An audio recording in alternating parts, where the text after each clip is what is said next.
Hey guys, DJ here at Top Deck Cards and Games. Wanted to do another deck prep up for you guys for another deck I've been working on for the new format. We're a little bit in now, and we've gotten some time to play a bunch of different decks. I know everyone's probably aware by now that Spiral is definitely the deck to beat, and that's sort of had a big impact on how we're building decks now. So I wanted to build Mermail. I really like Deep Sea Diva. It's a card I've had a lot of fun playing with. I've played it in a lot of different decks, and definitely wanted to try to take advantage of us now being able to play two copies of this guy. So best place to do that I thought was an Atlantean Mermail deck. I guess more Atlantean than Mermail at this point in time. So water, the easiest way to say it, I guess. But it's a deck that's been around for a long time. Most of you are probably familiar with our boy Abyss Megalo. He definitely brings some damage and thunder, so definitely a way to kill our opponents and try to beat through their boards on turn one. Originally, I tried to build this as a combo deck. I had a bunch of different builds. It took me a while to get this video up, actually, because I spent so much time trying to figure out a way to make combo Mermail work. You know, discard a bunch of cards from our opponent's hands and see where we can go from there. And the boards were okay. The deck was a little more inconsistent than I really could stomach, and the ending combos weren't like that impressive. Plus, you just could never like really beat Spiral going second with the build, so I felt like we needed to look for a different avenue there. So I messed around a little bit with a going second list, and I like where this came out too. I think it's got a lot of play against the combo decks. If you go first, you still can do enough if somebody makes you take first, and you can just really push through some really explosive plays. So let's just get into the list and talk a little bit about that. First thing up top, I have our Atlantean monsters. We've got 3 Dragoons. This is really the most important card in the deck. When it's sent to the graveyard, you get to search, or for a Water Monsters effect, you get to search for another Sea Serpent and add it to your hand. So we're going to use that to get a lot of fuel for our effects and, just search for more ways to keep going and push on our opponent. 3 Heavy Infantry. Heavy Infantry is kind of a double summon for Sea Serpents, so it has an interesting angle there where you can put more monsters in play to link off with, etc.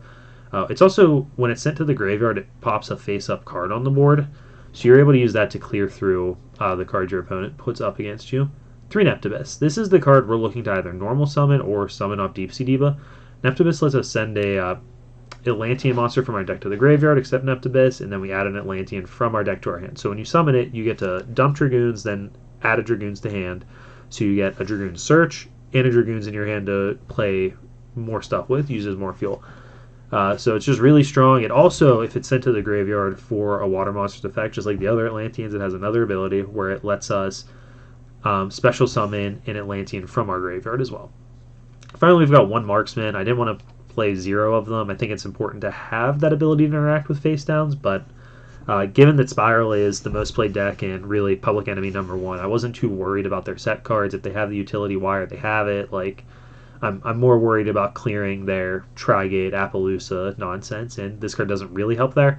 But it's searchable, it's a good effect to have, and it works out for a convenient 8,000 damage on a Diva Megalo play, so worth playing the 1 copy for sure.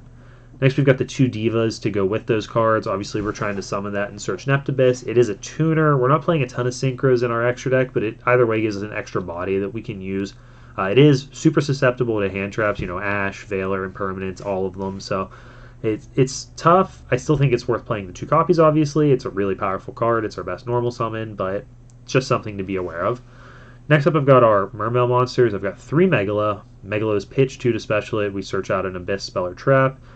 Tias, just pitch 1 to special it and search a level 4 lower Mermail. We're playing 3 of each of these because, number 1, they're level 7, so we can use them to make some of the best rank 7s, which are really powerful in our deck and can really help us end games. Additionally, Tias especially is really good if we draw Dragoons or with the Dragoons that we can search off of our Neptibus summons, because it just lets us get another card to our hand to use, whether that's the Pike or the Gun that we have, and then search a Sea Serpent as well without using our normal summon if we have it plus Goons to begin with. Or we've already summoned Diva or Neptibus and we don't need our normal summon anymore. Finally, we've got a Pike and a Gund. Gund is going to be used more often than Pike. It lets you get back a guy from your graveyard so you can push more. Pike is really cool, though. It can help you set up a lot of plays. We're not playing many rank 4s. We just have Abyss Dweller in this list. But Dweller can still be really powerful. It can help you push for a lot of damage by pumping all your water monsters 500, or by shutting off some sort of interaction that's in your opponent's graveyard. We've got a couple extra Sea Serpents to search with the Dragoons as well.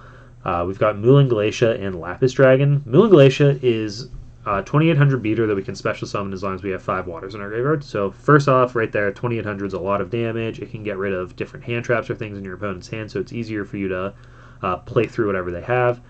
And it's a level 8. Not relevant in this list, but if we played something like Abyssmander, it is a relevant level. The downside with it is if it dies, we lose our next battle phase. Well, the battle phase of our next turn. So it doesn't matter in that exact sequence, like that turn specifically, but it can stop us from killing our opponent. The other one, Lapis Dragon, is actually really sweet. If it's added to your hand, you get to special summon it. So right there, that's another extender. If we don't need any other Sea Serpents, we can search this one off our Dragoons, just put it into play, and that gives us another link material. It's also a level 5 tuner. Neptibus is level 1. We're always going to try to summon Neptibus, and we can synchro with it to summon Brionac, Dragon of the Ice Barrier. And Brionac's going to help us a ton in clearing our opponent's boards so that we can make those game shots. Finally, since we're going second, I have a bunch of interaction in here. We've got 3 Gamma Seals. I think Gamma Seal is really important so that we can tribute our opponent's Appaloosa, so we shut off the Appaloosa Trigate board. It's also a water, so that it plays nicely with our Megalos and Tiases, so that we can pitch them for all those effects. We've got 3 Droll Knockbirds, the best hand trap against Spiral. Not really anything else to add there. It makes them pass their turn. It's pretty good against a lot of cards, a lot of decks, but really that's the main purpose there. Then I put 3 Nibiru in for now. I'm not sure that's the best hand trap we could be playing. You'll see I have impermanences in the side as well. So definitely that's like a swap that I could see being made, but it's not hard to clear the token we give our opponent. So I felt like this was a good card as it keeps us from being at the risk of not being able to break some of the boards. Definitely something to consider if you want to play a different hand trap, if there's something you like more though. I mentioned earlier the Diva's super weak to hand traps, so we are still playing 3 Called by the Grave even though we're going second. Not something I usually love because you don't get a lot of value out of this as like a pseudo trap card when you set it and use it to stop your opponent's plays, but you're still able to play it aggressively. You're still able to take certain forms of interaction or blank a monster and play with it, and obviously it stops hand traps. We've also got 3 Extravagance. We use our extra deck for sure, but there's not really a ton in there that's especially crucial, and you're normally able to sequence around it if you remove cards that you needed in a specific situation. You just change your game plan a little bit, alter what you were going for, and you're able to make do with what you have left. 2 extra cards is a lot of power. It lets us do a lot more things, obviously. You guys are all familiar with how good Pot of Greed is. It's not straight up Pot of Greed in this deck, but it is quite good still. I've got an Abyss Scale, Mizuchi, to search off our Megalo. It gains 800 attack, so you can use it to do damage, and also if your opponent does not, or if you're not able to kill your opponent, this will sit in play as a way to interact with them and drain their limited resources by negating a spell card. Then Monster Reborn and 1-for-1 is additional extenders. Main's a bit tight. I think you need all these Atlanteans. I think you need all of these Mermails. You could argue with me about Lapis Dragon for sure. I don't know that that's 100% necessary, but I think it's worth playing, and I think Brionac is really good. And then I think we want these 9. Well, I think we want 9 pieces of interaction minimum here. You could convince me, I guess, to go to 8, maybe cutting a Gamma Seal and keeping the other 6. But I think 8 to 10 pieces of interaction are where we want to be. Then the spells, I think, speak for themselves. We have to play Called by the Grave. The Extravagances are pretty good. I wouldn't cut them, so I think we've got 2, maybe 3 flex spots in the deck. Not a ton of space left, but if you guys have suggestions or changes, or maybe I'm totally wrong and there's a bunch of stuff we can cut, let me know down below. I'm always happy to talk about that and curious what you guys think. Onto the sideboard, I've separated this into like what matchups cards are for. We've got 2 Mind Controls, 3 Dark Roller, no more, and 3 Infinite Impermanence that we can use against combo decks. I think these are important. They're not all going to come in all the time. Different decks are going to want to bring different stuff in, obviously, but I think it's important to have all of these abilities. The key thing with Impermanence that I really like is that if our opponent tries to shotgun a Dweller in our standby phase, we're able to use this to stop it, because Dweller really hurts this deck, guys. Something that I considered putting in the side was a couple copies of Forbidden Chalice instead, and I figured let's just roll with the Impermanences. If they don't shotgun the Dweller to play around something like Impermanence, we do have Dark Roller no more as well, so we can stop it that way. But maybe that's not good enough, so definitely something to consider because Dweller really, really hoses us. But this is all our anti-combo deck hate. Really useful cards, different matchups. You'll bring a different combination of them in. And you may even bring in Lightning Storm against certain combo decks. But really, this isn't our Spell Trap hate package. We've got 3 Lightning Storm, 3 Twin Twisters, and a red Reboot. The main does not have a ton of ways to interact with back row, and we're going second, so it's definitely something to be scared of. Honestly, I could be convinced that this should be even more. There should be even more back row hate in here because, like, right off the bat against Altergeist, we're going to want to take out these 9 pieces of interaction, and honestly, really, even the Called by the Graves. And we only have, depending on what all you bring in, about 10 cards to bring in there. If you count the impermanences, I mean, you can make do with other things. We can bring Mind Controls in or whatever because they're just better than some of the cards in our main board. But Altergeist is definitely going to be a popular deck. It's definitely still good, and we don't have a great plan in the board for that matchup. Though we do have, I mean, these are a great plan, but we just have a lot of cards that we don't want against them. So definitely something to be cognizant of. Onto the extra deck, I've got a couple exceeds here. We've got Dweller. Like I said, it boosts our team up so we can do a lot of extra damage, and it is good interaction against some decks. Then I've got a copy of Gaios, Flare Metal, and Dracossack.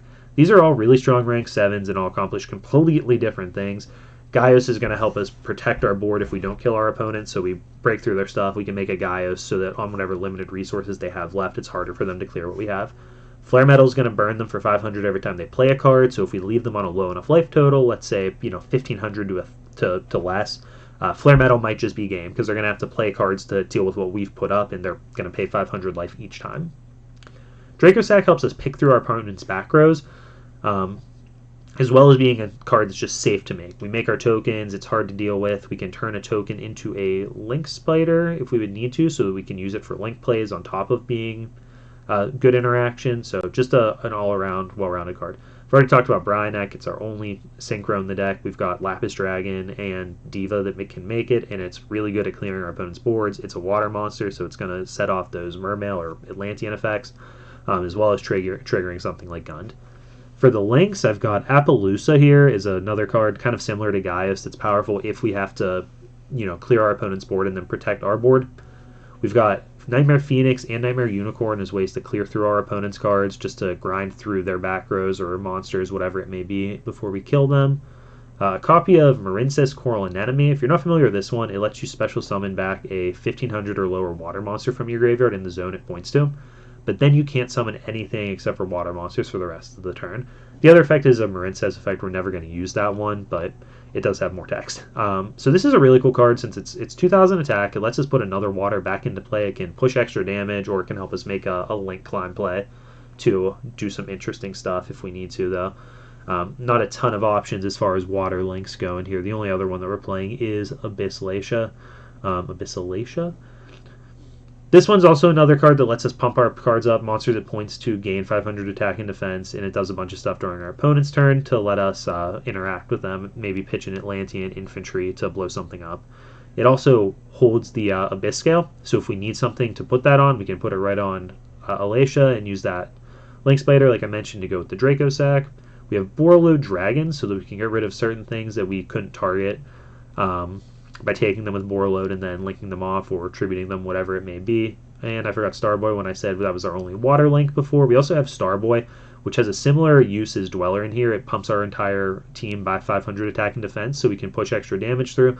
And when it's sent to the graveyard by battle or a card effect, we get a water monster back. Finally, there's an IP in here just as a generic link too. It's non-link monsters. I do have the Mind Controls in my extra deck, so it's worth considering that maybe this should be a more generic link to, I know the Psyframe one's not too bad, just so that we can use a link that we mind control from our opponent to make it, rather than not being able to mind control a link and just link it off haphazardly. So something to consider, but I don't think it's much of an issue. IP is good to have. There's definitely situations where you'll make it so you can link off on your opponent's turn as well. So that's my Atlantean Mermail list, guys. I'm really happy with where we got with this. It took me a while to get to a point where I was happy, but this is a list that I really like and definitely am excited to play around with some more. Always a deck that I think is a ton of fun to play, and it's not too hard to put together other than these impermanences right now, or extravagances right now on the main board. So something that you guys should check out too. I think it's a lot of fun. Give it a try. Let me know what you think down below. Make sure you are commenting on the video so we can have some discussion and talk about these decks, and subscribe for all the content that we're going to have coming at you. Thanks a lot, guys. Really appreciate you watching.